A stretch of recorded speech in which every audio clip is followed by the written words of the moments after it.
Hello, I'm Angela Wamboy, and these are the stories making headlines on Capital TV. 3 pupils were burnt today at Lubuyu Academy in Nandi County when fire razed their dormitories early this morning. Dozens others who escaped with injuries in the 1 a.m. inferno are being treated in the hospital while others have been discharged. Nandi County Deputy Governor Dominic Biwott has urged parents and anyone else affected to give police time to investigate the cause of the inferno. Property of unknown value, including the pupils' beddings, were destroyed after the fire incident.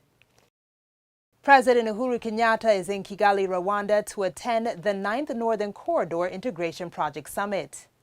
The president and his delegation departed from Jomo Kenyatta International Airport shortly after 9 a.m. on Saturday morning, arriving in Rwanda's capital, Kigali, an hour later. President Kenyatta, host Paul Kagame, Yoweri Museveni, and Salva Kiir are meeting to fast-track implementation of the 14 projects launched under the Northern Corridor Infrastructural Projects Framework.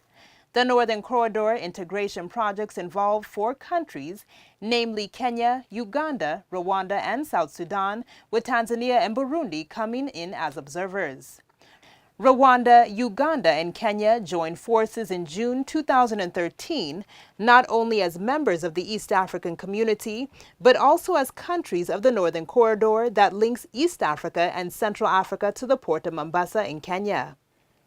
Preparations for the second First Lady Half Marathon that ends at Nairobi's Nyayo National Stadium are complete, with organizers ready to welcome over 20,000 participants, including Mrs. Margaret Kenyatta, the founder and patron, who is aiming to beat her 3 hours and 46 minutes from last year. Henry Kiprono and Leoninda Mosop took the honors in the main 21-kilometer men and women's races, but attention will be on First Lady Kenyatta, who made history as the first spouse of a sitting head of state to complete the distance before she went further by completing last year's London Marathon a month later.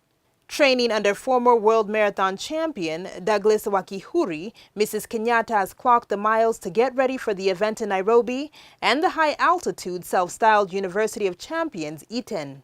The event, organized under the Beyond Zero campaign that aims at raising 600 million shillings, which will go towards buying 27 fully kitted mobile clinics to be distributed to 27 counties to help reduce maternal death. This year's marathon will feature a wheelchair race for the physically disabled as a new component of the marathon to add to the half and 10K road access completed last year. In the world of business, the impact of the deadly Ebola virus fell on mainly 3 African nations, but tourism has taken a hit across the continent of more than 50 nations as fear kept many visitors away. According to the UN World Tourism Organization figures, some 56 million tourists visited Africa in 2014, a 2% rise from the previous year, but growth in Africa lagged behind that of Europe, Asia, or the Americas. Africa has seen a robust 4.8% increase in tourists a year earlier. The head of the UN World Tourism Organization, Taleb Riyafai, said during the Berlin Tourism Fair, Africa did well last year in spite of suffering from the Ebola symptoms, which are associated unfairly with Africa as a whole.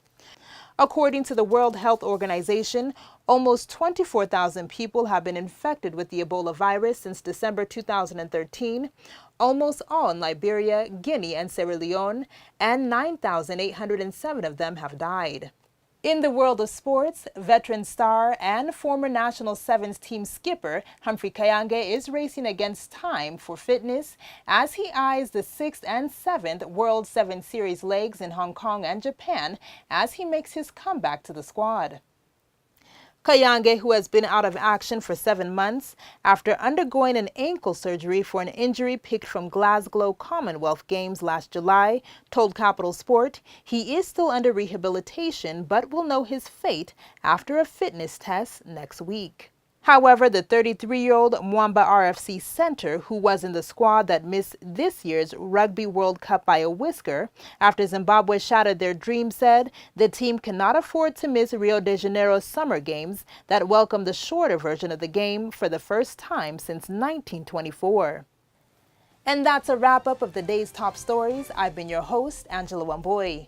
For more on these and other stories, log on to www.capitalfm.co.ke/TV.